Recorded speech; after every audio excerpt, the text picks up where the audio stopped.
আসসালামু আলাইকুম। Cornea medical and nursing ভর্তি প্রাইভেট প্রোগ্রামের পক্ষ থেকে আপনাদের সবাইকে স্বাগতম জানাচ্ছি। আমি স্বজন। তো আজকে আমরা দুইজন মানুষের সাথে আছি। একজন হচ্ছে আমাদের মৌমিতা আক্তার, যে এবছর ডিপ্লোমা নার্সিং এর ভর্তি পরীক্ষায় প্রথম হয়েছে সারা বাংলাদেশে। এবং আমরা তার সাথে আমাদের আরেকজন মানুষ আছে, যে গর্বিত মানুষটা হচ্ছে তার মা। যে আজকে এই দুইজনকে নিয়ে আমরা আসলে আলোচনা করবো অ্যাকচুয়ালি। তো আমরা এখানে আসলে কোনো কোচিং কেন্দ্রিক বা ওই কেন্দ্রিক কোনো কিছুর জন্য লাইভে আসিনি, বা আমাদের ওই রকম কোনো ইন্টেনশনও নাই। আমরা আসলে আজকে আসছি, আমরা এই দুইজনের কাছ থেকেই, এই দুইজনের এই যে জার্নিটা, গল্পটা, এই যে ক্লাস 1 থেকে শুরু করে আজকে নার্সিং এ প্রথম হওয়া পর্যন্ত একটা মেয়ের কতটুকু কষ্ট, কতটুকু পরিশ্রম, এবং তার পেছনে তার মা বাবার কতটুকু পরিশ্রম, এই পরিশ্রমগুলো সম্বন্ধে আমরা আসলে জানবো। কতটুকু স্ট্রাগল আসলে করতে আমরা আসলে ভাবি যে আসলে খুব সহজে মনে আমরা খুব ভালো কিছু করে ফেলতে পারি। আসলে এত সহজ না সবকিছুর মধ্যেই অনেক পরিশ্রম থাকে, অনেক কিছুই থাকে, এবং সেই পিছনের গল্পগুলাই আজকে আমরা শুনবো আমাদের এই মৌমিতা আক্তার, আমাদের কৃতি শিক্ষার্থী এবং আন্টির কাছ থেকে, দুইজনের কাছ থেকে আমরা আসলে শুনবো। তো আমি প্রথমে মৌমিতার কাছেই বলবো যে ভাইয়া, তোমাকে কংগ্রেচুলেশন কর্নিয়ার পক্ষ থেকে। তুমি সারা বাংলাদেশে ফার্স্ট হয়েছো, আমরা তোমার জন্য আসলে গর্ববোধ করতেছি। এবং আমার যেটা মনে হয় যে শুধু আমরা না, তুমি নিজেও গর্ববোধ করছো, আমাদের সাথে আন্টি আছে, আঙ্কেল আছে, যদিও উনি আসতে পারেনি, অনেক ব্যস্ত মানুষ, সবাই অনেক গর্ববোধ করতেছে। তো এই যে পড়াশোনা করে আজকে এইটুকু পর্যন্ত আসছো, আমরা আসলে তোমার গল্পটাই শুনতে চাই অ্যাকচুয়ালি। তো একটু আমাদেরকে একটু ছোটবেলার গল্পটা বলো, যে কিভাবে স্কুল লাইফ শুরু করেছিলে। ও আচ্ছা, স্কুল লাইফ বলতে আমি আর আমার ভাই ছিলাম পিঠাপিঠি। তো আমার মায়ের খুব কষ্ট হয়ে যেত, পরে আমার নানুর কাছে আমি চলে যাই। আমার নানুর বাড়ি থেকে আমি পড়াশোনা করছি বলতে আমি খুব ছোটবেলা থেকেই পড়াশোনাটা শুরু করে দিই। কারণ আমার খালামণিরা ছিল, আমার নানু ছিল, তারা আমি খুবই আদরে বড় হয়েছি ওদের কাছে। আর ওরা মানে একটা মানে শৌখিন ছিল, যার কারণে আমার খুব ছোটবেলা থেকে স্কুলে দিয়ে দেয়, তারাই নিয়ে যাওয়া আসা সবকিছু করতো আমার খালামণি। আমার মানে ছোটবেলার ভিত্তিটা আমার সবাই বলে আমার হাতের লেখা নাকি খুব সুন্দর। এটা পুরো ক্রেডিটটাই আমি আমার খালামণিকে দিব। উনি খুবই ভালোভাবে আমাকে গাইড করছে ছোটবেলায়। মানে আমার ভালো মানুষ, যদি আমি ভালো মানুষ হই, তার পেছনে আমার খালামণির মানে অদম্য একটা প্রচেষ্টা। তো পরে আমার নানু ওদের কাছে থাকাকালীন আমি প্রি প্রাইমারি পড়ি এবং 1, 2 ওখান থেকে পড়াশোনা শেষ করি। আর আমার কাছে আমি ক্লাস 3-তে থাকাকালীন পরে আমি আমার নিচের বাড়িতে চলে আসি। আর ওখান থেকে আমি তো খুব ভালো স্টুডেন্ট ছিলাম, এমন কিছুই না, মানে একদম অ্যাজ ইউজুয়াল একটা নর্মাল স্টুডেন্ট না, একটা বাচ্চা এটাই বলা যাবে, একটা বাচ্চা। তো পরে মানে আমি ছোটবেলা থেকে একটা জিনিস খেয়াল রাখতাম না, এটা খেয়াল রাখারই বিষয়, যে আমি খুব ছোটবেলা থেকে আমি খুব প্রশংসা পেতাম যে আমি নাকি পড়াশোনায় খুব ভালো, খুব মানে পড়াশোনা করি এরকম। যদিও আমরা 4 ভাই বোন, তারপরেও তাদের মধ্যে থেকে আমি নাকি অন্যতম। মানে কেন এটা আমি ঠিক জানি না, ওরা কেন বলতো। পরে যখন মানে ওরা সবসময় আমার প্রশংসা করতো, যেটা আমাকে খুবই অ্যাপ্রিসিয়েট করতো। তো পরে আমি ক্লাস 3 পড়ার পরে ক্লাস 4-এ আমি কিন্ডারগার্টেনে ভর্তি। এটা মূলত আমার জেদ ছিল, আমি প্রাইমারিতে পড়বো না, আমি কিন্ডারগার্টেনে পড়বো। পরে আমার আম্মা, আমার আব্বা সবাই গিয়ে তারপর কিন্ডারগার্টেনে ভর্তি করে। ওখান থেকে ক্লাস 4, 5, 6, 7 এই পর্যন্ত আমি 10 পর্যন্ত ওই স্কুলে পড়ছি। আমার স্কুল নিয়ে আমি খুবই গর্বিত। আমার স্কুলের নাম শুক্তারা বিদ্যানিকেতন, দড়িরামপুর, ময়মনসিংহ। তো পরে ওখান থেকে পড়ি। আর এর মধ্যে এতগুলো বছরের মধ্যে আমি কতবার যে হারছি বলার মতো না। কিন্তু তারপরে আমার আব্বা আমার ফিনান্সিয়াল সাপোর্টটা আমার আব্বা দিছে, কিন্তু মেন্টালি যে সাপোর্ট লাগে, মানে এমনি তো সব ধরনের সাপোর্ট আমার আম্মা আমার এত দূর আসার পরে, ওই নানি বাড়ি থেকে আসার পরে সম্পূর্ণ সাপোর্টটা আমার আম্মা দিছে। তো পরে এই যে দিলাম, পড়াশোনা করছি, পড়াশোনা করার মানে শুধুমাত্র আমি মূলত ক্লাস 8 পর্যন্ত পড়াশোনা করছি, আমার আম্মা করাইছে। মানে কোনো লক্ষ্য ছিল না। আচ্ছা, মানে ক্লাস 1 থেকে ক্লাস 8 পর্যন্ত আসার পিছনে আমরা দেখতে পাচ্ছি যে আসলে আন্টির অনেক বেশি অবদান। এবং পাশাপাশি আমরা তোমার স্কুলের প্রতিও কৃতজ্ঞ। পাশাপাশি আমরা আরো দুইজন মানুষের নাম শুনলাম, তোমার নানুর কথা, তোমার খালার কথা। আসলে আমি এখান থেকে আসলে আপনাদের দুইজনকেও ধন্যবাদ দিব, কারণ আমি মনে করি যে আসলে আজকে মমিতার এইখানে আসার পিছনে আপনারও অবদান রয়েছে। সো আপনাদেরকে আসলে অসংখ্য ধন্যবাদ। আজকে আপনারা হয়তো যে এইটুকু সাপোর্ট করেছেন, যে এইটুকু সাপোর্টের জন্য কিন্তু আজকে মমিতা আপনাদের জন্য মনে রেখেছে। আমি আশা রাখবো আপনারা আসলে মমিতার জন্য দোয়া করবেন। আসলে মমিতা, আমরা যতটুকু জানি মমিতার বাসা হচ্ছে ময়মনসিংহ, এবং সেই ময়মনসিংহ এর একদম অজপাড়াগাঁয়ের একটা মেয়ে, এবং সেইখান থেকে আজকে সে সারা বাংলাদেশে প্রথম হয়েছে। তো আমরা এইটুকু আসলে বুঝতে পারি যে আসলে পড়াশোনা করার জন্য যে আসলে খুব অনেক বেশি কিছু পাওয়া দরকার এরকম কিছু না, আসলে না। গ্রামে থেকে ওটা সম্ভব যদি বাবা মা সাপোর্টটা করে, যদি আমাদের আশেপাশের সাপোর্টটা থাকে। এবং আমি যেটা জানি যে আসলে মমিতা যে খুব হায়ার ক্লাস ফ্যামিলি থেকে আসছে এমন না, খুব গ্রামের একটা নর্মাল একটা ফ্যামিলি থেকে আসছে। আমি আসলে এই ফ্যামিলিকে নর্মাল বলবো না, কারণ তার বাবা মার যেই স্পিরিটটা ছিল, যে বাবা মার যে একাগ্রতা, যে না আমরা মেয়েটাকে একটা ভালো জায়গায় নিয়ে যাব। আসলে আমরা জানি যে আসলে বাবা মার যদি সেই ইচ্ছাটা না থাকতো, তাহলে আজকে মমিতা কিন্ডারগার্টেনে পড়তে পারতো না। আমরা জানি যে গ্রামের আসলে সব বাচ্চা কাচ্চারা কিন্ডারগার্টেনে পড়ে না, যাদের বাবা মার ইচ্ছাটা থাকে তারাই পারে। তো আমি এইটুকু আসলে বলবো। আমি আসলে আন্টির সাথে একটু কথা বলবো, আন্টির কাছে আসলে আমি জানতে চাইবো যে একটু বলবেন, হ্যাঁ, যে একটু ছোটবেলা থেকে আসলে মমিতা কেমন ছিল, বা আসলে পড়াশোনার ব্যাপারে কি আসলে একটু আগ্রহী ছিল, নাকি ফাঁকিবাজি করতো, নাকি শয়তানি করতো, একটু বলবেন। একটু আপনি বলবেন। আচ্ছা তোমায়। মমিতা কোনো সময় ফাঁকিবাজি করতো না। আচ্ছা ফাঁকিবাজি যখন ক্লাস এসএসসি পাস করার পরে মাঝে মাঝে মোবাইলটা হাতে লইতো, তখন একটু বড় হওয়ার পরে একটু হ্যাঁ মোবাইলটা হাতে লইতো, তখন আমি খালি ধমকাইতাম, মোবাইল রাখবো, মোবাইল রাখো, মোবাইল রাখো, মোবাইল রাখো, একই কথা। তা মোবাইল তারা আমি দিবার দিতাম না। ওই চুপি চুপি ঘুমাই, আমার আমি ঘুমাই গেছি দেখিয়া তারা দুই বোনে, মেজু মেয়ে আর হ্যাঁ দুইজনে আর কি মোবাইল দেখতো। আচ্ছা, কোন ছোটবেলা কি বুঝতে পেরেছিলেন আন্টি যে এই মেয়ের কারণে আজকে ঢাকায় আসা হবে, আজকে লাইভে না আসা না, হবে? ছোট যখন ক্লাস 2 তে, তখন আমার মেয়ে ক্লাস 2 তে রুলে কইছে, কইলে পরে আমার বাপের বাড়ির এক লয়ে কইতেছে, তার মেয়ে অনেক কান্নাকাটি করতেছে। স্যারেরা কি করলো, হেড স্যারে ইয়ে মমিতার রোল 2 আর রুলে, আবার মমিতার পুরস্কার টুরস্কার সব আমি যাই আনছি আচ্ছা আচ্ছা এই স্কুল থেকে। আনার পরে পরে আমি গিয়ে পরে মমিতা কান্তাছে, তারপরে আমার আম্মা ফোন দিছে, তুমি ট্রাইও, মমিতার রুল 2 বানাইছে, দিয়ার রুল 1 বানাইছে। আমি রুল দিয়ে তো কিছু হয় না। হ্যাঁ হয় না। তো পরে বাদে আমি গেছি, আমি কই দিলার ভাই তুমি তো এই কাজটা তুমি ভালো করছো না, আচ্ছা তুমি 2-1 দিয়ে তুমি 2 পানি খাও, আমার মেয়েটারে আমি লয়ে যাই আমরা 30 সালে। পরে বাদে স্যারে গেলাম, স্যারেরা কই কি কোনো সমস্যা নাই, কাছে তুমি চুপ করে থাকো, কারণ আমার এলাকার স্কুল। আচ্ছা, এটা পরিচয় ছিল সবার সাথে। আচ্ছা আচ্ছা পরে বাদে কইতেছে তুমি চুপ করে থাকো, তোমার মেয়ে দাবালো, তুমি ওই টেনশন করো না, রুল দেওয়া কিচ্ছু হইতো না, ভালো কিছু করবে। হ্যাঁ মমিতা অনেক আগায় যাইব। পরে বাদে আমার যখন ক্লাস 4 এ উঠলো, 3 তে উঠলো, ওই সময় আম্মার সাথে একটু তর্কাতর্কি করে পরে মেয়ের নিয়ে এসি, আচ্ছা এই নিয়ে আয়া পরে বাদে এসি সত্তরের বিদ্যানিকেতনে ভর্তি করলাম। করার পরে এম থেকে মেয়েরে একটু নিজে নিজে বুঝে ফেলছে যে নিজে, পড়াশোনা করতে হ্যাঁ। হবে। আচ্ছা আমার মেজু মেয়ে আর ছোট মেয়ে দুটোটা এক পড়া, আচ্ছা। সুন্দর পড়া, লেখাপড়া খুবই ভালো ছিল। ও কি মেজো না ছোট? হ্যাঁ এই সবার ছোট। ছোট। আচ্ছা মেজুটা ডিগ্রি সেকেন্ড ইয়ারে এবার, আর বড় মেয়ে ইন্টার পাস করে বিয়া দিয়ে দিছি, নাতি হয়ে গেছে অ্যাকচুয়ালি। আচ্ছা, ইনশাআল্লাহ ভালো কিছু করেছে। হ্যাঁ 17 মাস নাতির বয়স। আচ্ছা, ছেলে দোয়া রইলো ইনশাআল্লাহ। হ্যাঁ। আচ্ছা, থ্যাংক ইউ আন্টি, আপনাকে আসলে ধন্যবাদ।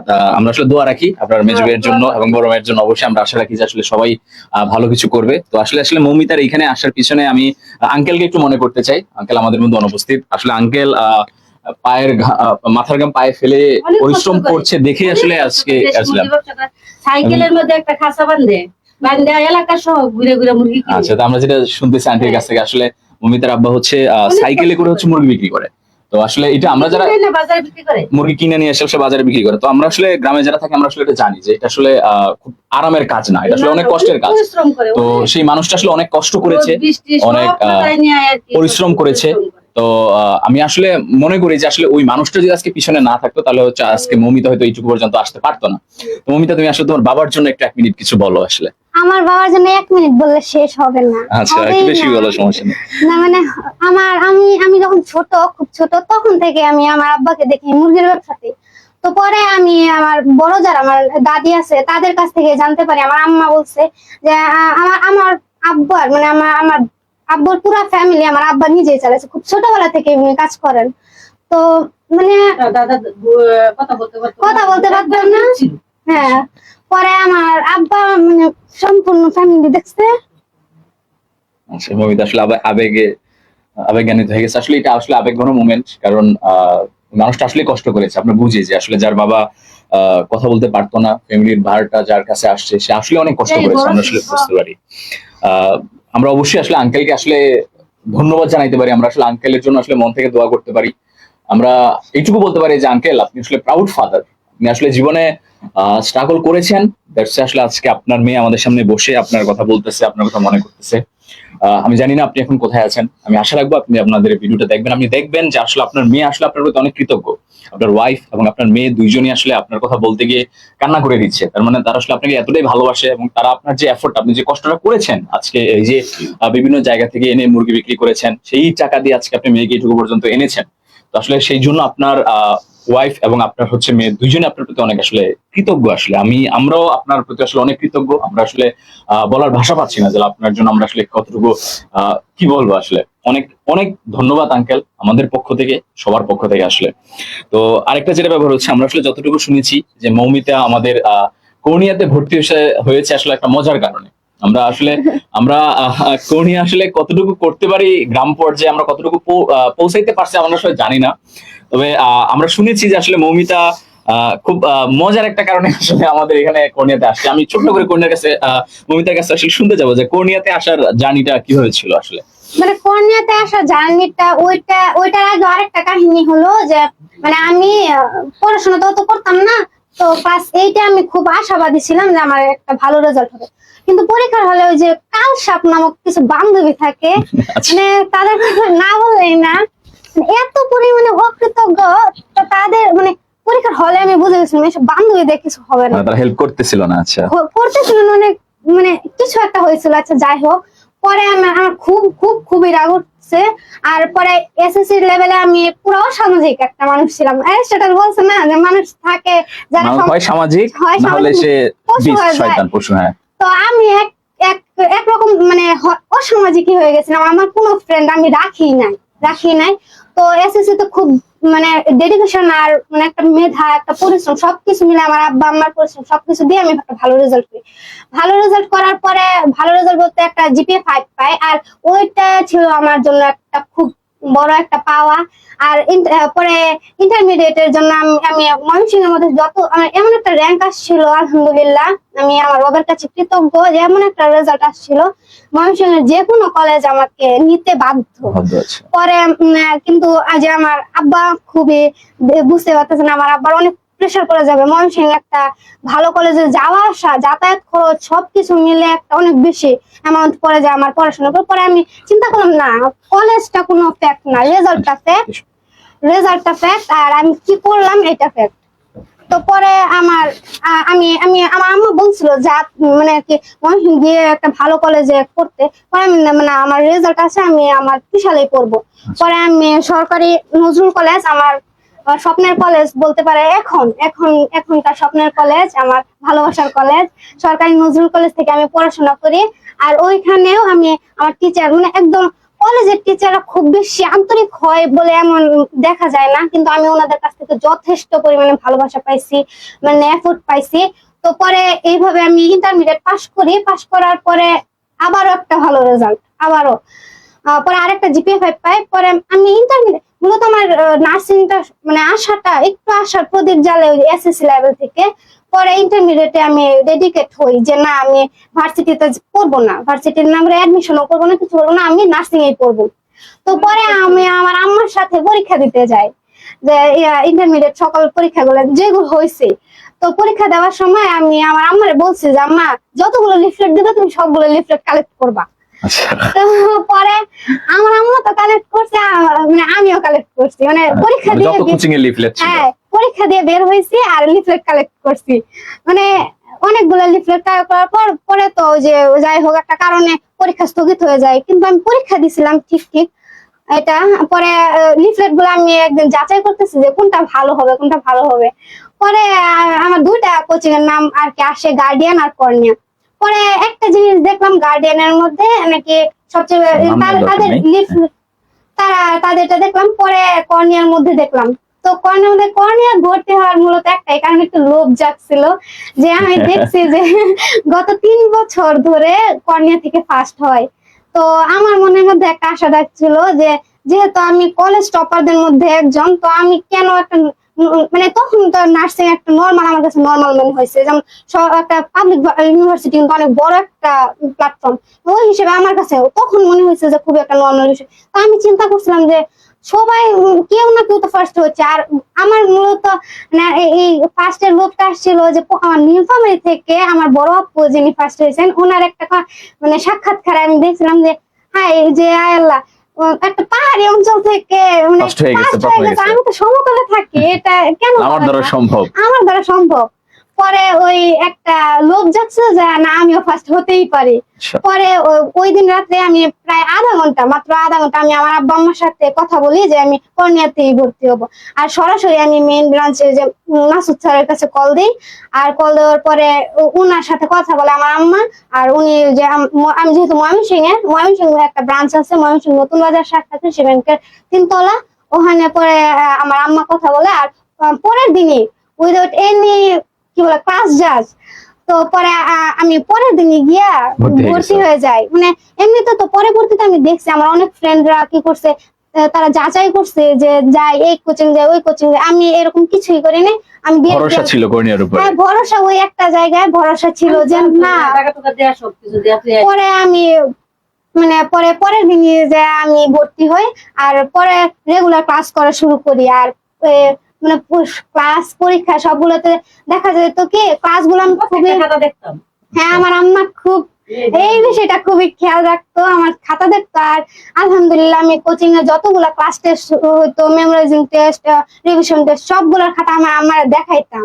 আর দেখা যাইতো কি মানে সবগুলোর মধ্যে আশানুরূপ রেজাল্ট। যেমন যেহেতু কোচিং এর একটা বর্তমানে যে আমরা পরীক্ষাটা দিছি এটা বিগত বছরের তুলনায় অনেক মানে প্রশ্নটা তুলনামূলক হার্ডই ছিল।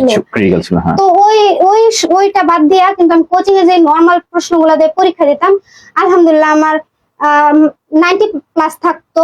আর হাইয়েস্ট ছিল আমার 99 ছিল। 100 একবার পরীক্ষা দিছিলাম 99 ছিল। পরে আমার খুব খুশি হইতো, কিন্তু কখনো বলে নাই যে আমি খুশি, বুঝায় নাই যে খুশি হইতেছি। কখনো আচ্ছা, বলে নাই। পরে এই যে এভাবে 7-8 মাস পড়ার পরে নিজে বুঝলাম যে কনফিডেন্স আসছে যে না confidence আমি আসছে। পারবো, যেহেতু হ্যাঁ, প্রত্যেক পরীক্ষায় আর ওই যে একটা ভালোবাসা থেকেই পরে পরীক্ষা দিলাম, আর এই যে রেজাল্ট। আলহামদুলিল্লাহ। আসলে আমরা একটা জিনিস জানলাম যে আসলে মৌমিতার প্রথমে কর্নিয়ার দিকে বা কর্নিয়াতে আসার মেন কারণটা ছিল সে যখন দেখছে যে আসলে আমাদের ভর্তি ফিটা একটু কম, এবং আমাদের এই ভর্তি ফি কম রাখার জন্য আসলে আমাদের অনেক কথা শুনতে হয়। আচ্ছা, আচ্ছা স্যার, এবং স্যারের সাথে যখন আন্টি কথা বলেছে আমাদের মাসুদ স্যার, তো স্যার আরো যথেষ্ট স্যাক্রিফাইস করেছে। এবং আসলে আমাদের এই কম ফি নিয়ে আসলে অনেক জায়গায় শুনতে হয় যে আমরা মনে হয় কম ফি নেই, কেন কম ফি নেই, বা আমরা এত কম ফিতে মনে হয় না ভরসা করা যায়, ভরসা করা যায়। পরে ছাড় দিছিল আমারে, দিছিল আর কি, যাক আলহামদুলিল্লাহ। তো আসলে যে ব্যাপারটা হচ্ছে যে আমাদের অনেকে মনে করে যে আমরা আসলে কম ফি নিচ্ছি। আমরা কম ফিটা কেন নেই? আমরা আসলে কম ফি নেই এই যে মৌমিতার মতো যারা আছে, যাদের আসলে অনেক পটেনশিয়ালিটি আছে, যারা আসলে একটু যদি ধাক্কাটা পায় তার দ্বারা ভালো কিছু করা সম্ভব। এখন এইটুকু সাপোর্ট যদি আমরা এখান থেকে না করি আর কে করবে? এই জন্য আসলে আমরা কর্নিয়া থেকে সবসময় চেষ্টা করি যে আসলে যারা মেধাবী স্টুডেন্ট তাদের জন্য ভালো কিছু করার। আমরা আসলে অনেক সময় অনেক কথা শুনি যে আমাদের ফি এত কম কেন। আরেকটা কথা আমাদের শুনতে হয় যে আসলে আমরা মনে হয় ফি কম নেই, তার মানে মনে হয় আমরা আসলে ওইভাবে সার্ভিসটা দিতে পারি না। কিন্তু আমরা যে ভালো কিছু করতে পারি এবং আমরা যে আসলে ভালো কিছু দেই তার প্রমাণ আজকে মৌমিতা আমাদের সামনে বসে আছে। আজকে মৌমিতা আমাদের থেকে আমাদের কাছে পড়াশোনা করে আজকে মৌমিতা ডিপ্লোমাতে ফার্স্ট হয়েছে, এবং আমরা এইটুকু নিজেদের উপর কনফিডেন্ট না যে আসলে আমরা হয়তো ভালো কিছু দিয়েছি বলেই আজকে মৌমিতা আমাদের সামনে বসে আছে। তো আসলে এই ক্রেডিটটা আসলে আমরা আসলে অতটা নিব না, আমি পুরোটাই আসলে আন্টিকে দিব, আঙ্কেলকে দিব, এবং মৌমিতাকেই আমি দিব যে আসলে তারা পরিশ্রমটা করেছে বলেই এইটুকু পড়েছে আজকে। কারণ মৌমিতা আরেকটা কথা বলেছে যে মৌমিতা যখন পরীক্ষা দিয়ে আসতো আন্টি আসলে প্রত্যেকটা খাতা চেক করে দেখতো। আসলে এই যে একটা মায়ের যে একটা আগ্রহ, এটা আসলে খুব আমরা দেখতে পাই না। আসলে অনেক সময় মায়েরা চিন্তা করে যে আসলে মেয়েকে ভর্তি করে দিয়েছি কোচিং এ, দায়িত্ব কোচিং এর উপরে দিয়ে দিয়েছে, আমার আসলে অতটা প্যারা নাই। কিন্তু এই যে আন্টি বলতাম যে ভাই মমিতা যে নাম্বার পা এটা কিন্তু আমার সামনে, কিন্তু আপনার সামনে আমি তো মমিতার আমি বকা। আচ্ছা, এই যে আন্টি হচ্ছে কোচিং এ পর্যন্ত যাইতো, কোচিং এ গিয়ে কথা বলতো যে আসলে মমিতা যে নাম্বার আমাকে জানাবেন। এই যে আন্টির একটা স্পিরিট, আসলে আন্টিকে আমি আসলে শুধু মা হিসেবে বলবো না, আন্টি আসলে একটা যোদ্ধা। আন্টি কেন যোদ্ধা তার পিছনে আরেকটা গল্প আছে। আন্টি আমরা যতটুকু জেনেছি যে আন্টি মৌমিতার সাথে একসাথে এসএসসি পরীক্ষা দিয়েছে। আসলে একটা মায়ের কতটুকু পড়াশোনার প্রতি 4.96 ছিলাম। আগ্রহ থাকলে, এবং ওনার রেজাল্ট ছিল 4.96, তার মানে 0.4 এর জন্য তার এই প্লাসটা আসে নাই। এখন একটা মায়ের পড়াশোনার প্রতি কতটুকু আগ্রহ থাকলে আসলে সেই মাটা যে মেয়ের সাথে আসলে পরীক্ষা দিয়েছে এবং মেয়ে তাকে পড়াইছে। আচ্ছা, এইটুকু তো আমরা বুঝতে পারি যে আসলে আন্টির আসলে পড়াশোনার ব্যাপারে আসলে কতটুকু আগ্রহ। আসলে আমি আন্টির কাছ থেকে এই গল্পটা একটু আন্টির কাছ থেকে আমি শুনতে চাইবো, আসলে আন্টির আপনার এই ইচ্ছাটা কিভাবে জাগলো যে না আমি আসলে মেয়ের সাথে পরীক্ষা দিব। মেয়ের সাথে পরীক্ষা দেওয়ার কারণ আমি তো পৌরসভার কাউন্সিলর সংরক্ষিত, আচ্ছা কাউন্সিলর দুইবার পরে বাদে আমগর মেয়র সাহেব বললো কি তাসলি তুমি ই করো, ক্লাস 9-এ ভর্তি হয়ে যাও। আচ্ছা আমি প্রিন্সিপালে কয়ে দে তুমি 9-এ ভর্তি হয়ে যাও, সামনে যদি সার্টিফিকেটের লেগে আবার যদি ই করে, আচ্ছা এই কারণে মেয়রে এবারে কয়ে দিল। পরে মেয়র মানিসুজ্জামান বর্তমানে এমপি ছিল, হ্যাঁ তখন দেশের বাইরে গেছে গা। সে আমগরে আমি আর 4-5-6 দুইজন কমিশনার আমরা ছিলাম, এই দুইজনটাই ভর্তি করে দিছি। আমি কিন্তু আবার আমার বিয়ের আগে কিন্তু আমি পরীক্ষার্থী ছিলাম, পরীক্ষার্থী ছিলাম। তখন বিয়ে হয়ে গেলে পরে আমার আর পরীক্ষা দেওয়া হয় নাই। আচ্ছা আচ্ছা তখন আমার ওই সময় থেকে আমার মনটা কষ্ট লাগতো যে মেয়ে করে পড়াইতেছি, আমি পারতাম পরীক্ষা দিয়ে আমার একটা সার্টিফিকেট হইতো। তখন বাদে পরীক্ষার ফল যায় আশেপাশে ছেলে মেয়ে করে কইতাম তোমরা তুমি তুমি আমার আব্বা লাগো, তুমি আমার আম্মা লাগো, তোমরা আমার একটা সার্টিফিকেটের দরকার, তোমরা আমার একটু হেল্প করো। এভাবে বলে বলে আর কি হ্যাঁ সবার সাথে মিশা এই আমি এই যে এই কারণে লেগাম। আচ্ছা, আসলে আন্টি একজন যোদ্ধা। আন্টি ক্লাস পরীক্ষা দিয়ে মেয়ের সাথে এসএসসি পাস করেছে, আসলে এটা আমাদের জন্য গর্বের, মমিতার জন্য গর্বের। আচ্ছা, তো আমি আসলে মমিতা কাছে জানতে চাই, মমিতা কোনিয়াতে প্রথমে এসে বলছে যে একটু লোভে পড়ে এসে কোনিয়াতে আসছে, দেখছে যে আসলে আমাদের এখানে ফিটা কম। তো আমি এটুকু মমির কাছে জিজ্ঞেস করছি, তুমি তো আসলে আরো আশাবাদী, কোনিয়া থেকে আরো আশাবাদী করবো ইনশাআল্লাহ। হ্যাঁ, তো এই যে তুমি আসলে আসছিলা যে একটু কম ফিতে আসছি যে না কর্নিয়াতে ভর্তি হয়েছি, ভর্তি হওয়ার পর কি একবারও মনে হয়েছে যে না আমি আসলে কম ফিতে ভর্তি আমি মনে হয় ভুল করে ফেলেছি, এরকম কখনো মনে হয়েছে? কম ফিতে আনলা না, এটা তো একটা ভালো বিষয়, সৌভাগ্যের বিষয়। সৌভাগ্যের বিষয় ছিল কম ফিতে ভর্তি হতে পারছে, এত ভালো একটা। আচ্ছা, থ্যাংক ইউ ভাইয়া। আরেকটা ব্যাপার হচ্ছে এই যে আমাদের যে ক্লাসগুলো ছিল, তুমি রেগুলার ক্লাস করেছো, আমি নিজে ইংলিশ ক্লাস নিয়েছি, তুমি আমার ক্লাসও করেছো। তো একটু বলো যে আসলে আমাদের ক্লাসগুলো কেমন ছিল আসলে। আপনাদের মানে আমি অফলাইন ক্লাসগুলো একটু পরে বলি, অনলাইন ক্লাসগুলো যারা সবাই স্যারদের চিনেন তাদের কথাই বলি। শুরু থেকেই শুরু করতে হবে, প্রথমেই বলতে হবে মোহিত স্যারের কথা। বাংলার জন্য হাইবে মানে ওনার ক্লাসে আমি কি পড়ছি আল্লাহই জানে, কিন্তু উনি মারাত্মক একটা ভালো পড়াইছেন। মানে প্রায় 1 ঘন্টা আসলে অনেক মজা করে পড়ায়, 1 ঘন্টার ক্লাস করাইছে, কিন্তু উনি খুবই ভালোভাবে পড়াইছে। আর যেহেতু মজার ক্লাসগুলো করতে খুবই ভালো লাগছে, বোরিং লাগতো না, বোরিং লাগে না কখনো। আর ওই যে আমি যখন মেসে ছিলাম তখন আমার ফ্রেন্ডরা বলতো এদেরকে আর ক্লাস করো, এত হাসা এই লোকটাই, এইটা বলতো। মানে আসলে হাসতেও যে পড়াশোনা করা যায়, শিখা যায়, এটা আসলে আমাদের মোহিত স্যার শিখাইছে। আর দ্বিতীয়ত যদি বলি, আমি ইংলিশ ক্লাস, আমি লাস্ট ক্লাসটা আপনার মানে পরীক্ষার আগের দিন, পরীক্ষার আগের দিন লিটারেচারের একটা ক্লাস ছিল, ওই ক্লাসটাও আমি আপনার পড়ছি। আর গণিতের জন্য শামীম স্যার আমাদের শামীম স্যার, হ্যাঁ বেস্ট। আর যদি বলি আমি জিকের ক্লাসগুলো করছি বলতে, আমি জিকের ক্লাসগুলো অর্ণব স্যারের ক্লাসগুলো করছি। আর ওই যে কি নাম নাসির স্যারের ক্লাসগুলো আমি করছি। নাসির স্যার খুবই ভালো পড়ায়, আর অর্ণব স্যারের কথা তো আমি নাই বললাম, উনি খুবই ভালো পড়ায়, সবাই খুব ভালো পড়ায়। আর যদি অফলাইন ক্লাসের কথা বলি, আমি আমার টিচারদের পেয়ে একদম সন্তুষ্ট। মানে বাংলার জন্য সৌরভ স্যার ছিল, ইংলিশের জন্য ফয়সাল স্যার, আর ম্যাথের জন্য ছিল পিয়াস স্যার, আর জিকের জন্য ছিল আমাদের জুবাইর মাহদি, আর জেনারেল সায়েন্স বিজ্ঞানের জন্য ছিল মনির স্যার। ওনারা খুবই ভালো পড়াইছে, আর তারা অনেক আশাবাদী ছিল। মানে আমার অফলাইনের টিচাররা আমার অনেক গর্ব করতো, ভালো কিছু করবে। হ্যাঁ, ভালো কিছু। মানে আমার সৌরভ স্যার যিনি বাংলা পড়াইতেন, উনি বলতেন তুমি এত ভালো স্টুডেন্ট, তুমি নার্সিং এ কেন আসছো? মানে উনি মাঝে মাঝে বিরক্ত হয়ে বলতেন তুমি এত ভালো স্টুডেন্ট, তুমি নার্সিং এ আসছো। উনি আর বিজ্ঞান স্যার যিনি মনির স্যার, উনি বলতেন যে আচ্ছা তুমি এত ডিপলি কেন পড়তে চাও? আমার ডিপলি পড়া খুব ভালো লাগে, আর বিজ্ঞান সম্পর্কে আমার একটু জানার আগ্রহ একটু বেশি ছিল। পরে উনি বলতো যে এত লাগে না, তুমি দেখো। কিন্তু আমার কিউরিসিটি দেখে উনি পড়াইতে বাধ্য, উনি বাধ্য ছিলেন। আর উনিও খুব গাইড করছেন, আমার খুব মানে অ্যাপ্রিসিয়েট করছেন আমার টিচাররা।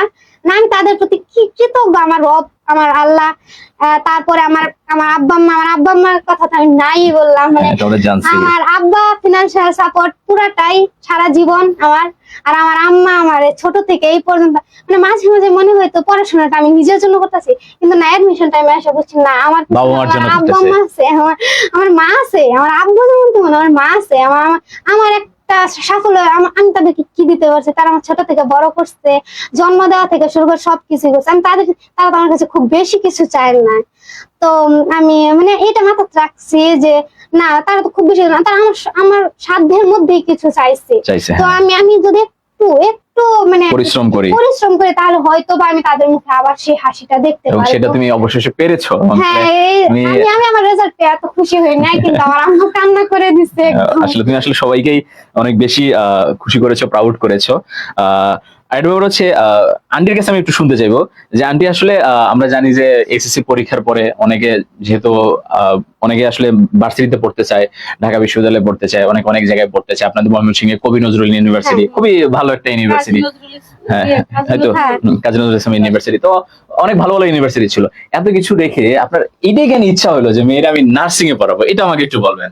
না, আমি মেয়ের ইচ্ছা, এটা এটা আমার ইচ্ছা না। আমি তারে বলছি যে যাও ভার্সিটি, আমি ভার্সিটি পড়াইম।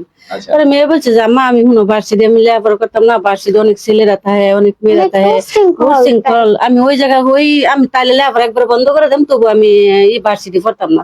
তোমার এত বড় ইচ্ছা, তুমি এই যে ছেলেগোর সাথে তুমি পড়াইবার চাও, আচ্ছা, আচ্ছা। ছেলেগোর হলে তুমি থাকবার কও, পড়াবার দেখো আমি নার্সিং এ পড়াম। এই মানে বুঝতে পারছি আসলে আমাদের মমিতা শুধুমাত্র ট্যালেন্টেড তা না, মমিতা আসলে ম্যাচিউরড, মমিতা আসলে বুঝতো আসলে কোনটা তার দরকার, তার আসলে কি করা উচিত। এই যে আসলে বুঝতে পারাটা, এটা আসলে অনেকে আসলে বুঝে না, বা সে বুঝতে পারার পেছনে তার এইটুকু সাহস ছিল যে না, আমি যেটা চাই আমার বাবা মা আমাকে সাপোর্ট করবে আসলে। তো এই সাপোর্টটা আসলে সে পেয়েছে। তো আজকে মমিতা এই পর্যন্ত আসছে ইনশাল্লাহ। তো আমরা আসলে মমিতার প্রতি অনেক বেশি কৃতজ্ঞ, আঙ্কেল আন্টির প্রতি অনেক বেশি কৃতজ্ঞ আসলে। পাশাপাশি আমরা হচ্ছে আমাদের ময়মনসিংহ কর্নিয়া ব্রাঞ্চে যারা অফলাইনে ক্লাস নিয়েছেন যে স্যারগুলা, তাদের কাছে আমরা আসলে অনেক বেশি কৃতজ্ঞ। আসলে আপনারা এফোর্ট দিয়েছেন, আপনাদের এফোর্টটা না থাকলে হয়তো আজকে আমরা এখানে বসতে পারতাম না, আজকে হয়তো মমিতা কে নিয়ে আমাদের লাইভ করার সাহসটা হতো না। তো আপনাদেরকে আসলে অনেক অনেক থ্যাংক ইউ, আমাদের কর্নিয়া ময়মনসিংহ ব্রাঞ্চ। অবশ্যই এখন লাস্ট আমরা আসলে মমিতার কাছে একটু শুনতে চাইবো, যখন রেজাল্টটা পাইলাম, এই যে এত কিছু, এত পরিশ্রম, এত কষ্ট, এত ত্যাগ, এত তিতিক্ষা, সবকিছুর পরে যখন রেজাল্টটা পেয়েছো, তখন অনুভূতিটা কেমন ছিল? মানে আমি পরীক্ষা দেওয়ার পর সত্যি কথা বলতে আমি যে খুব ভালো পরীক্ষা দিছি এমন কিছুই না, মানে অ্যাজ ইউজুয়াল একটা নর্মাল পরীক্ষাই দিছি, যে সবাই দিতেছে আমিও দিতেছি এরকম একটা পরীক্ষা। তো পরীক্ষা দেওয়ার সময় মানে একটা স্টুডেন্ট কিন্তু অবশ্যই বুঝতে পারবে যে সে কেমন পরীক্ষা দিচ্ছে, তার রেজাল্ট কেমন হইতে পারে, এটা অবশ্যই বুঝতে পারবে যে পড়াশোনা করছে। তো আমি পড়াশোনা করছি, তো আমি পরীক্ষার হলের মধ্যে বুঝে পারছি যে আমি শামীম স্যারের সাথে কথা বলছিলাম। তো উনি বলতেছেন যদি তোমার দেখো যে প্রথম চান্সে 60 আপ হয়ে যায়, মানে তুমি 60 আপ আঁকা ফেলছো, তার মানে তুমি আশা রাখতে পারো পরের গুলা তুমি মানে না চান্স তোমার একটু আশা রাখা যায়।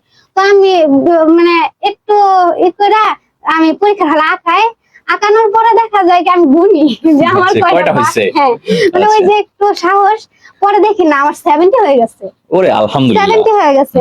তো পরে আমি বুঝলাম যে না, যেহেতু 70 হয়েছে তার মানে আমি আশা রাখতেই পারি। তো পরে ওই মানে 1 ঘন্টা সময় যে কেমনে যায় আল্লাহ, মানে ঘড়ির দিকে তাকাইলে দেখি 5 মিনিট নাই, 10 মিনিট নাই। তো অনেক তাড়াতাড়ি সময় চলে যায়। হ্যাঁ, মানে পরে পরীক্ষা দিয়ে বের হয়েছি, বের হওয়ার পর মানে এটা কি অ্যাক্সিডেন্টলি না কোইন্সিডেন্টলি আমি জানি না, আমার হলের মধ্যে আমার ফ্রেন্ড পড়ে যায়, কিন্তু আমি তারে ডাকি দেই নাই। আচ্ছা। আমি ডাক দিছি ওএমআর দেওয়ার পরে, তারে ডাক দিছি। পরে বের হওয়ার সময় ও বলতেছে যে তোমার পরীক্ষা কেমন হয়েছে? পরে আমি বলতেছি ভালো হয় নাই। পরে বলতেছে যে ভালো হয় না কেন? পরে আমি বলতেছি যে না, ভালো হয় নাই মানে এটা না যে আমি চান্স পাবো না, আমি চান্স পাবো কিন্তু ঢাকাতে আসবে না। আমার আম্মার অনেক শখ, আমার অনেক ইচ্ছা যে আমি ঢাকাতে পড়বো। আমার ভাই ঢাকা ভার্সিটিতে পড়ে, মানে জ্যাঠাতো ভাই, তো অনেক ইচ্ছা যে ঢাকাতে পড়বো। আমার ফ্রেন্ড ঢাকাতে পড়ছে, চান্স পেয়েছে, তো অনেক ইচ্ছা যে ঢাকাতে পড়বো মেয়ে। তো পরে আমি আমার ফ্রেন্ডে বলতেছি যে আমি তো পরীক্ষা দিছি, কিন্তু ঢাকাতে মনে হয় না আসবে, যেহেতু আমি 70 পড়ছে আর প্রশ্ন দেখে আমি বুঝতে পারছি যে হার্ড হয়েছে।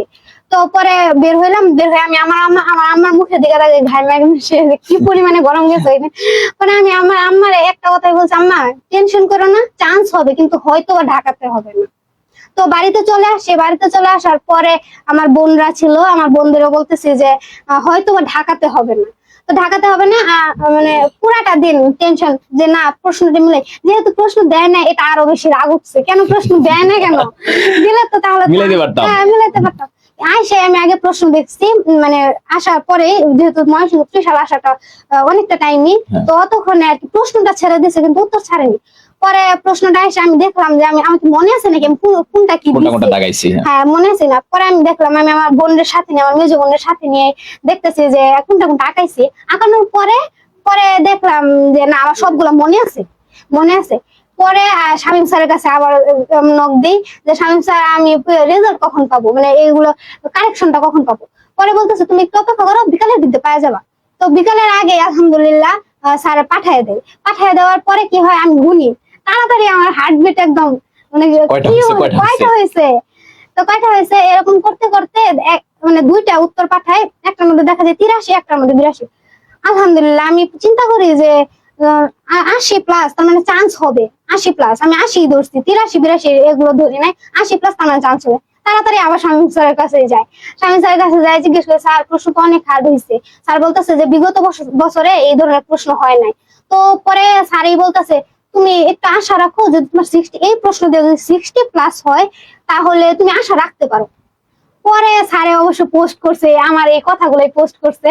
পরে আমি বলছি 60+, মানে আমি অবাক হয়ে গেছি, মানে একটু তাচ্ছিল্য স্বরে দেখছি যে হাই আমার তো 80+ হয়ে গেছে, 80+ হয়ে গেছে, আমার 60+ মাত্র, তাহলে আশা রাখা যাবে। পরে পরীক্ষার দিন পরীক্ষা দিয়ে আসার পরে আমি রাত্রে নামাজ পড়ছি, নামাজ পড়ে ঘুম হয় না, মানে পরীক্ষা দিয়ে আসার ঘুম হয় না। তারপরে আবার 3টার সময় উঠছি, তাহাজ্জুদ পড়ছি। পাইচারি আমার আব্বা মা টেনশন করে, সবাই টেনশন করে, খালি পাইচারি করতেছে, ঘুম আসে না। ঘুম না আসলে অনেক রাতটা শেষ করছি। পরের দিন দিয়ে শুনতেছি যে রেজাল্ট দিবে, সকালে দিবে, মানে পরের দিন 12টার সময় রেজাল্ট দিবে। মানে আমার অনেক ঘুম পাইছিল, এতদিনে ক্লান্ত আমি অনেক ক্লান্ত ছিলাম। পরিশ্রম করেছে। পরের দিন আমি প্রায় 11টার পরে জানতে পারি, মানে এত অপেক্ষার পরেও জানতে পারি রেজাল্ট আজকে দিবে না। হ্যাঁ অনেক আমি বিরক্ত হয়ে, আসলে খুব কষ্টকর। আমার আম্মা চিন্তা করতেছে, আমার আম্মা বারে জিজ্ঞেস করে কিরে মমিতা রেজাল্ট দিছে, রেজাল্ট দিছে? আমি বলি না আম্মা দিছে না। পরে 11টা যখন বাজে গেছে তখন শামীম স্যার বলতেছে মমিতা রেজাল্ট তো কালকে দিবে, কালকে দিবে। আমি রাগে আমি বলি আমার সব গেল, আমার ঘুমো গেল, আমার সব গেল, আমার সময় হয়ে গেল, এগুলো বলতেছে, রাগ করতেছি। তো পরের দিন, পরের পুরাটা দিনই সকালে দিবে অপেক্ষা, দুপুরে দিবে, বিকালে দিবে, রাত্রে দেয় নাই। পরে রাত্রে বলা হয় যে না রেজাল্ট দিয়ে দিবে, রাত্রে দিয়েই দিবে। তো পরে আমার এক স্যার, আমার প্রাইভেট পড়াইতো ইন্টারমিডিয়েটে, উনি খুবই ভালো। পরে উনি বলতেছেন যে মমিতা কল দিছে, উনি যেচে কল দিছে, বলতেছে মমিতা তোমার রেজাল্ট দিছে, তোমার রেজাল্ট কি আসছে? পরে আমি বলছি স্যার রেজাল্ট দিয়ে দিছে। পরে হ্যাঁ আমার তো এক স্টুডেন্ট বললো। পরে আমি তাড়াতাড়ি করে, ওই যে কি একটা প্রবলেম, বৃষ্টি ছিল ওই দিন, কারেন্ট ছিল না, ওয়াইফাই ছিল না, ফোনের মধ্যে এমবিও ছিল না, আমি কেমনে রেজাল্টটা দেখবো? আমি আমার তো মানে ডাক জোরে জোরে ডাকতেছে, আম্মা রেজাল্ট দিছে, আসো তাড়াতাড়ি আগে রেজাল্ট দেখি। পরে কোথাও মানে দুনিয়াটাই আমার কাছে অন্ধকার লাগতেছে যে হাই আমি রেজাল্ট দেখতে পারতেছি না। পরে আমার এক মামার কাছে যাই, ওনার কাছে গিয়ে আমি, ওনার ফোনে এমবি ছিল, তো ওনার কাছে গিয়ে আমি আমার ভুল দিই, মানে প্রায় 2 ঘন্টা ট্রাই করার পরেও দেখি শুধু ইনভ্যালিড রোল আসে। ভয় পাইছিল তখন? আমি ভয় পাইছি বলতে আমি বলি যে এমন কেন হয়ে গেল। আমি কয়েকবার ইউটিউবে দেখছি কেমনে রেজাল্ট, আমি জানি কেমনে রেজাল্ট বের করতে, তারপর আমি যাই ইউটিউবে কয়েকবারই দেখছি, দেখি এমনি, কিন্তু তারপর আমার রেজাল্ট আসে না। রেজাল্ট না আসার পরে পরে অনেক ট্রাই করার পরে আমি একদম বিরক্ত, মানে পরে আমার আব্বারে বাজারে ফোন দিছি, আমি মার্কশিট তুলবাম যে আব্বা তুমি কম্পিউটার দোকানে গিয়ে, আমার আব্বা তো আগেই বলা হয়েছে আমার আব্বা পড়াশোনা করে না, কিন্তু উনি আমার পড়াশোনা, আমার সবার পড়াশোনার পিছনে উনি অনেক সম্মান করে, হ্যাঁ আর সবকিছু করছে। উনি গেছে, উনি প্রায় 1 ঘন্টা ট্রাই করছে কম্পিউটার কাছে, ট্রাই করার পরে রেজাল্ট আসে না, মার্কশিট তোলা যায় না। উনি কম্পিউটার দোকানের লোকেরা কি করছে, এডমিট ধরাই দিয়ে আব্বারে পাঠাই দিছে। আচ্ছা বুঝতে পারে না, এডমিট ধরায় পাঠাই দিছে। এটা হয়, হ্যাঁ। পরে পাঠিয়ে দেওয়ার পরে আমি মানে রাগে আমি ঘুমায় যাবো, আমি আর রেজাল্ট দেখবো না, আচ্ছা রেজাল্ট দেখবো না। আমার পুরো পরিবার সজাগ, আমি ঘুমাই। আমি পুরো ঘুমাই গেছি, আমার রাগ উঠছে, আমি ঘুমাই গেছি। ঘুমায় যাওয়ার পরে আমার আম্মা আব্বা কেউ ঘুমায় না ওই দিন রাত্রে, আমার বোনেরা কেউ ঘুমায় না, আমার ভাই আবার সবাই টেনশন করতেছে। আমার ভাই আবার আমাকে একটু মজা করে, ও বলে, তুই মনে হয় নাই তোর, তার জন্য তোর রেজাল্ট আসে না। মানে এই জন্য আচ্ছা। আমার আম্মার মনের মধ্যে কোনার মধ্যে একটাই আসলে হয়তো বা হয় নাই, হয় নাই, এই জন্যই রেজাল্ট আসতেছে না। পরে আমি ঘুমাইছি, ওরা পুরা রাত সবাই পুরা রাত সজাগ, আমি ঘুমাইছি। আমি আচ্ছা। ঘুমাইছি, এটা আমি বলতে বাধ্য, আমি ঘুমাইছি, সবাই সবাই- বাবা মা টেনশন করছে, আমি হ্যাঁ, ঘুমাইছি। আমি আচ্ছা। ঘুমাইছি, মানে বিরক্ত লেগে গেছে যে আমি রেজাল্ট পাচ্ছি না। পরবর্তীতে সকালবেলা আমি ঘুমাই রয়েছি, আমি রেজাল্ট দেখবো না, আমি সজাগ, তারপর আমি উঠি নাই। পরে আমার বোন বলতেছে, সকালবেলা বোন বলতেছে যে কিরে মৌমিতা, তুই উঠোস না, তোর রেজাল্ট দিছে, তুই তো ঢাকাতে চান্স হয়েছে। এইটা ছিল মানে আমি সবচেয়ে শোনা সবচেয়ে মানে কাঙ্ক্ষিত কথা। ঘুমের মধ্যে থেকে শোয়া থেকে একদম উঠে বসে চোখ মেলতে পারতেছি না, যে আমি ঘষে ঘষে তাড়াতাড়ি দেখতেছি রেজাল্ট, না সত্যি মিটফোর্ডের মধ্যে আমার চান্স হয়ে গেছে। মানে যেখানে আমি আশা করছিলাম যে আমার চান্সই হবে, চান্স হবে, কিন্তু মিটফোর্ডে হবে না, ঢাকায় একটা স্বপ্নের কলেজ ছিল, ঢাকাতে হবে না। তো ওই দিক দিয়ে ঢাকাতে হয়ে গেছে, এটাই অনেক বড় পাওয়া ছিল। পরে তাড়াতাড়ি করে সে শুধু আমাকে সিরিয়ালটা দেখাইছে, তখন রেজাল্ট পাবলিশ হয় নাই। পরে সিরিয়ালটা দেখাইছে, আমি সিরিয়ালের মধ্যে দেখি না আমার নাম আছে, তার মানে আমি আসি, আমি ঢাকাতে আসি। আমার জানো মার্কশিট তুলে আনো। পরে পরে ওর তো হইছে। হ্যাঁ, পরে পরে আমি তাড়াতাড়ি করে আবার ঢুকি ওই ইয়ার মধ্যে, গুগল মধ্যে ঢুকি, আবার আমার রেজাল্ট আসে না। এটা আরো বিরক্ত লাগছে, আবার আমার রেজাল্ট আসে না। তো না আসার পরে পরে আবার শামীম স্যারের কাছে যায়, উনি বলে 12টার পরে মার্কশিট সহ ছাড়বে। পরে অবশ্য 12টার আগে পাওয়া যায় বলতে গিয়ে আমার কোচিং থেকে কল দিয়ে বলতেছে আপনি মৌমিতা, আমি বলতেছি জি। পরে বলতেছে আপনি কি আপনার রেজাল্ট পেয়েছেন, আমি বলছি জি, আমি শুধু সিরিয়ালটা পাইছি যে আমি ঢাকার মধ্যে আছি। পরে বলে আপনি কি এটা জানেন আপনি কততম সিরিয়ালে আছেন? পরে আমি বলি না। পরে বলতেছে আপনি তো সারা বাংলাদেশের মধ্যে ফার্স্ট হয়েছেন। আমি আমি আমি নর্মাল ছিলাম, আমি নর্মাল থাকার পরে আমি বলতেছি যে ভাইয়া দয়া করে মজা করবেন না, এটা খুবই সেন্সিটিভ একটা বিষয়, আমি যদি মানে এখন যদি মজা করেন এটা আমার জন্য অনেকটা কষ্টের হয়ে যাবে। পরে বলতেছে আপু আমি আমি একটা প্রতিষ্ঠান থেকে কল দিচ্ছি, অবশ্যই যাচাই বাছাই করা আছে না। তখন আমি পুরাই চিৎকার করা লাভ শুরু। আমার বোন, আমার আব্বা ছিল, আমার আম্মা তো মার্কশিট তোলার জন্য বাজারে গেছিল, আমার আব্বা ছিল, সবাই বলতেছে কি ঝমঝম বৃষ্টি, এই বৃষ্টির মধ্যে শোনাও যাইতেছে না, এখান থেকে আমি বলতেছি শোনা যাইতেছে না। পরে আমি বলতেছি যে আব্বা আমি তো সারা বাংলাদেশের মধ্যে ফার্স্ট হয়ে গেছি। মানে এইটা ছিল সেরা মুহূর্ত গুলোর মধ্যে একটা, অন্যতম একটা সেরা মুহূর্ত। সেরা মুহূর্ত এই বৃষ্টি ঝমঝমের মধ্যে একটা বৃষ্টি না তো একটা খবর যখন আসে এরকম মুহূর্ত, সেটা আসলে সবার জন্য অনেক বেশি প্রাউড ফিল হয়। আমি আসলে আন্টির কাছে একটু লাস্ট শুনতে চাই, আন্টি আসলে যখন এই বৃষ্টি স্নাত সময় আপনি শুনলেন যে আপনার মেয়েটা সারা বাংলাদেশে প্রথম হয়েছে, আসলে আপনার তখন কেমন লেগেছে? তখন আমি শুনি নাই, আমি তখনও শুনি নাই। আমার এক মমিতা ফোন দিয়ে বলতেছে আম্মু তুমি তাড়াতাড়ি বাড়িতে আসো, আমি কই নিয়ে স্যারের আসতেছে। আমি কই মা বৃষ্টি যায়, আমি কেমনে আসবো? তো মার্কশিট তুলে নিয়ে, মার্কশিট লাগতো না, স্যারেরা মার্কশিট নিয়ে আইতেছে, তুমি আয় ভরো। আমি বৃষ্টিতে ভিজ যাই আমি, ওরে কোনা তুমি আয় ভরো, খায় তার কথা একটা তুমি আয় ভরো, ফল ফট আয় ভরো। বাদে আমি বাদে বৃষ্টির একটু কমতে পরে বাদে আয় বসছি। না তখন আমি মার্কশিট যে কম্পিউটার ধরো তুলছি, তখন আমি খেয়াল করছি না যে কততম হয়েছে বা কিছু, আমি এটা দেখছি না। মমিতা ফোন দিতেছে স্যারের আইতেছে, তো না আমারও তো একটা স্যারের আইতেছে, তারপর আপ্যায়নের একটা আছে। তা আমি তাড়াতাড়ি করে খেলে আইসি বাদে আইতি, মমিতা করতেছে আম্মা আমি ফার্স্ট হয়েছি, তুমি কি তুমি এটা কিভাবে বলবো, এটা আর বলার আর ভাষা নাই। আচ্ছা আন্টি আসলে অনুভূতিহীন হয়ে যাচ্ছে এটা বলতে গিয়ে, যে আসলে যখন সে শুনেছে যে তার মেয়েটা আসলে প্রথম হয়েছে। আমরা আসলে মমিতা আসলে অনেক অনেক ধন্যবাদ জানাবো, মেয়েটা আসলে অনেক পরিশ্রম করেছে, সে ছোট থেকে পরিশ্রম, এবং মমিতার পেছনে থাকা প্রত্যেকটা মানুষ, প্রত্যেকটা প্রতিষ্ঠান, সবাইকে আসলে অনেক বেশি ধন্যবাদ জানাবো আমাদের পক্ষ থেকে। আমি আশা রাখবো যে আসলে এই যে মমিতা যে তার সফলতাটা পেয়েছে এবং এই সফলতা শেষ উত্তর ধরে রাখবে, সামনেও ধরে রাখবে। আমাদের প্রতিষ্ঠান থেকে যতটুকু আমরা পারি ইনশাল্লাহ মমিতার জন্য আমাদের দোয়া থাকবে, সাপোর্ট থাকবে, এবং আমরা সবসময় দোয়া করে যাব যে না মমিতা যেন বারবার করে এরকম আঙ্কেলকে এবং আন্টিকে এরকম একটা প্রাউডের জায়গায় নিয়ে যেতে পারে। এবং আমাদের সেই ভরসাটা তৈরি হয়েছে যে আসলে মমিতার দ্বারা সেটা আসলে সম্ভব, মমিতা যেটা একবার পেরেছে মমিতা সেটা বারবার পারবে। এবং পরিশেষে আমি এটি আসলে ধন্যবাদ জানাবো মমিতাকে, এবং ধন্যবাদ জানাবো মমিতার প্যারেন্টসকে, আঙ্কেলকে এবং আন্টিকে, কারণ এই তিনটা মানুষ কেন্দ্রে ছিল এবং এই তিনটা মানুষের কেন্দ্রীভূত পরিশ্রমের কারণেই আজকের এই রেজাল্ট, আজকের এই ফলাফল। তো আমি আসলে ধন্যবাদ জানাবো, অনেক বেশি ধন্যবাদ, এবং সৃষ্টিকর্তার প্রতি অনেক কৃতজ্ঞ জানাবো। আসলে আল্লাহ না থাকলে আসলে অনেক কিছুই সম্ভব না। আল্লাহ ছিল বলেই, আল্লাহ সাপোর্টটা করেছে বলেই, এই যে মমিতা বলেছে রেজাল্টের আগের দিনও সে তাহাজ্জুদ পড়েছে। কারণ সে জানে যে আসলে আমাদের সৃষ্টিকর্তা, আমাদের আল্লাহ আমাদেরকে না দিলে আমাদের আসলে পাওয়া সম্ভব না। তো আল্লাহ আমাদেরকে সাপোর্ট করে। আমি দোয়া রাখবো অনেক অনেক, ইনশাল্লাহ, যে আল্লাহ যেন আমাদের সামনে ভালো একটা জীবন মমিতার জন্য অপেক্ষা করছে, এবং সেই জীবনে যেন মমিতা আরো সফলতা নিয়ে আসে। ধন্যবাদ। আসসালামু আলাইকুম। আমাদের চেয়ারম্যান স্যার, আমাদের শ্রদ্ধেয় মাসুদ স্যার, আমাদের কোনিয়ার শ্রদ্ধেয় চেয়ারম্যান স্যার। তো স্যার পরিশেষে একটু কথা বলবে, ইনশাল্লাহ আমরা শুনবো একটু স্যার কি বলে। স্যার বসেন, আপনি বসেন, আমি স্যার বসুন। আসসালামু আলাইকুম। মমিতার জন্য অনেক অনেক দোয়া ও শুভকামনা।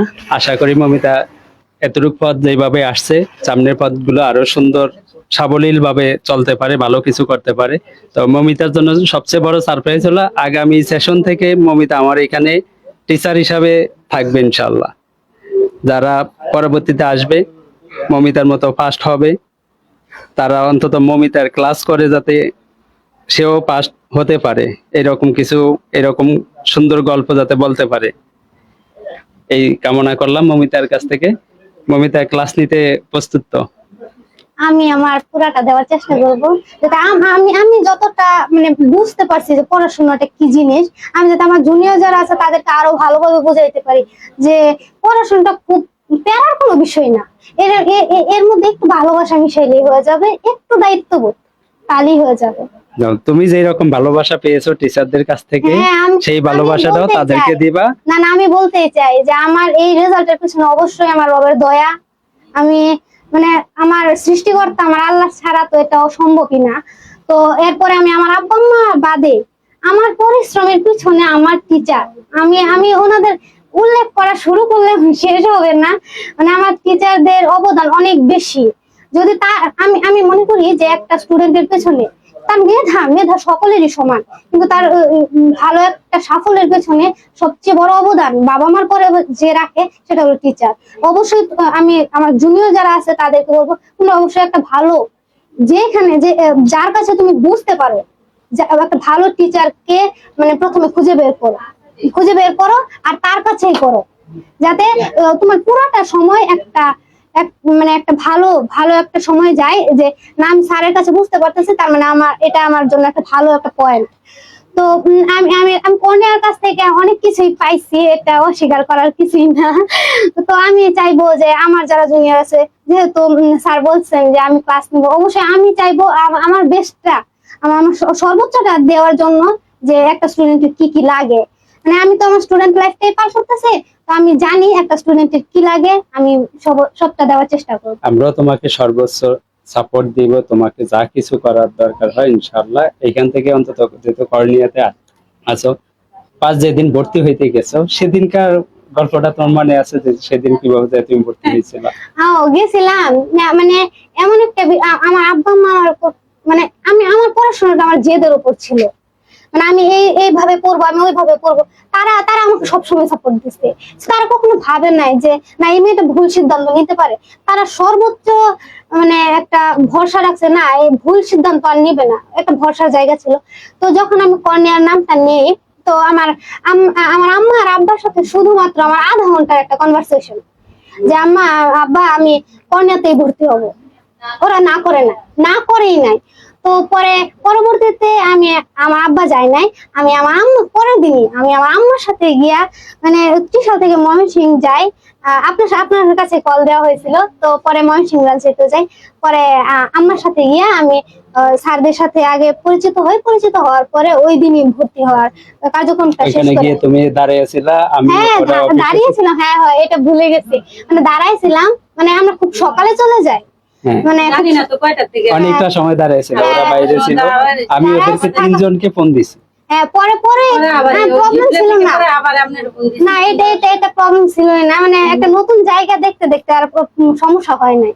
তো পরে দাঁড়াইছিলাম, অপেক্ষাটা একটু কষ্ট হয়েছে। হ্যাঁ পরে স্যার চলে আসছে আর ভর্তি হয়ে গেছি।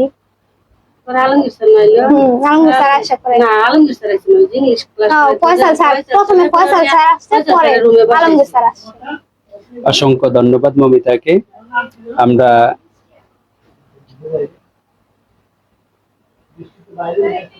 স্যার তো চলে গেছে, সদন স্যার, স্যার কি বিদায় নিয়ে গেছে?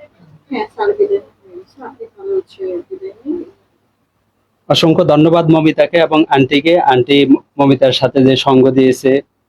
আঙ্কেল তো আসে না, আঙ্কেল আসলে আরো বেশি খুশি হতাম, আঙ্কেলকে নিয়ে আসতেন। আমরা আজকে এই পর্যন্তই। সবার কাছে দোয়া কামনা করি মমিতার জন্য, মমিতা যাতে ভালো কিছু করতে পারে। আল্লাহ হাফেজ। আসসালামু আলাইকুম।